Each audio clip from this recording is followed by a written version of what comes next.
Ukraine will still receive Patriot missiles, but in exchange it will sell its cruise missiles, a real breakthrough in relations between Ukraine and Germany. The German Ministry of Defense has allocated 12 billion euros to replenish the Bundeswehr's missile arsenal. And now, as it has become known from official documents, Germany is ready to purchase as many as 2 types of missiles from Ukraine. These are Bars missiles from an unnamed Ukrainian company and Flamingo missiles from the Ukrainian company Firepoint.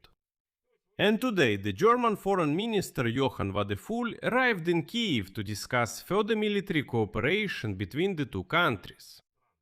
He stated that Germany will still find and deliver Patriot missiles to Ukraine to protect against Russian ballistic missiles this winter, and will also strengthen joint production of strike drones. But more importantly, according to the head of the Ukrainian Ministry of Foreign Affairs, the parties have intensified cooperation in developing the Ukrainian missile defense system Freya. And the Germans will also play a key role here. My name is Alexey Pechi, let's discuss this topic together. But before we start, I ask you to subscribe to this channel, like this episode, and be sure to leave any comment under this video. So, Germany plans to spend 12 billion euros to create a new arsenal of long-range weapons, which should strengthen Germany's ability to deter filthy Russia. We're talking about several types of missiles, from inexpensive systems that can be mass-produced to American Tomahawks and advanced hypersonic weapons. This became known from an internal document of the German Ministry of Defense, which came into the possession of Politico. The new weapons are supposed to allow German forces to strike targets hundreds or even 1,000 kilometers deep into the territory of a potential adversary, that is, Russia. Among the possible targets are command centers, airfields, missile launchers, and logistics hubs.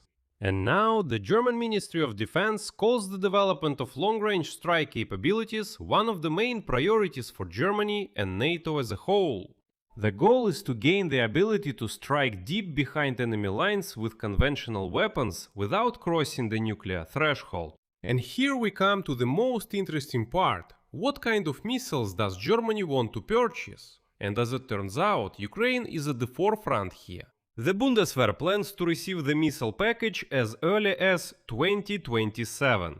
The first part of the program will be an inexpensive cruise missile that Germany plans to start acquiring, to be deployed in 2027. And here's an important point. Germany is considering 3 types of cruise missiles, from which it wants to select 2. This is the Anthem missile from the American-Israeli startup Covenant Industries. This is the Bars missile from an unnamed Ukrainian company, and the Flamingo missile also from the Ukrainian company Firepoint. As you understand, even if the Anthem missile is chosen and some other missile is selected, in any case the other one will already be Ukrainian. The Germans are betting on the Ukrainian cruise missile. Berlin is negotiating with 2 potential suppliers about contracts and wants to receive missiles for qualification tests as early as next year. After that, they plan to conclude framework agreements for their mass production, and today's visit of the German Foreign Minister to Kiev is directly related to this. The German Ministry of Defense considers such missiles to be a cost-effective weapon that can be used in large quantities alongside more expensive long-range systems. And as we know, the Flamingo missile is several times cheaper than its counterparts. It has been officially stated that its cost is around 500,000.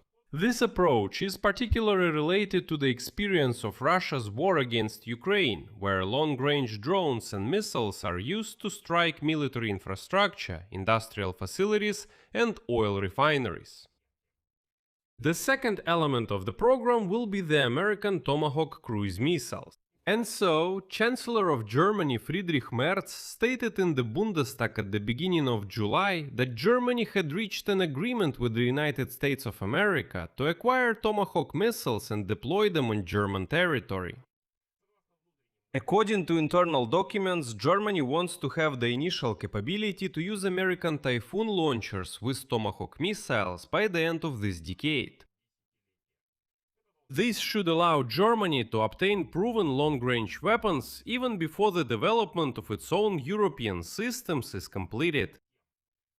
And as for the development of its own systems, the most powerful weapon will be created jointly with the United Kingdom.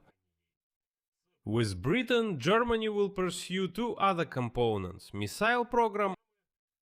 In particular, the two countries are working on a new high-performance cruise missile and a hypersonic glide weapon.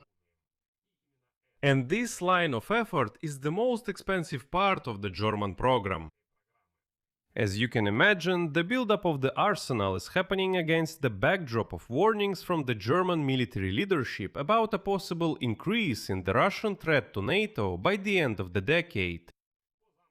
According to Berlin's plan, the future deterrence system should make Russian military infrastructure a potential target even at a significant distance from the front line. And today, the head of the German Ministry of Foreign Affairs, Johann Wadephul, arrived in Kiev. And now, without specifying any details yet, he stated that Germany and Ukraine will continue to expand cooperation in the field of defense. In particular, it concerns joint arms production, sanctions against Russia, and the use of its frozen assets for defense. Afterwards, the Minister of Foreign Affairs of Ukraine, Andriy Sybiha, reminded that it was Germany that became the first country with which Ukraine began joint production of drones. This refers in particular to the Linza strike drone and the Termit ground drone, and Sybiha emphasized that this is only part of the weaponry that the countries can produce together. For example, according to Sybiha, the implementation of the Freya project continues. This is an anti-missile defense system. However, Ukraine is striving to speed up the process since protection against ballistic threats is critical. Sybiha assures that all political barriers have already been overcome and work is continuing directly between manufacturers and other participants on whom the practical implementation of the project now depends. But it's important to remember that Freya is significant not only for Ukraine. The project is connected with strengthening the protection of European airspace, Ukraine's self-sufficiency, and the protection of the civilian population. And separately, Sybiha emphasized the role of Germany in strengthening Ukraine's air defense. He thanked Berlin for providing Ukraine with Patriot, Iris-T, Gepard and other equipment that helps protect Ukrainians from Russian attacks. And against this backdrop, today Johann Wadephul gave a little insight into the diplomacy. He stated that it is Germany that is now actively working with Europeans and the US to put together a package of Patriot missiles for Ukraine as soon as possible. And I would like to note that today former Trump Special Envoy Keith Kellogg is in Kiev, with whom Zelensky also discussed the topic of Patriot missiles, saying that Ukraine is ready to buy these missiles from the Americans. And I suspect that Germany is ready, if necessary, to allocate money for this. I'll leave it at that. Share your opinions and conclusions in the comments below this episode. Subscribe to the channel, hit the bell, and don't forget to like. That's all for now. Take care of yourselves. Goodbye, everyone.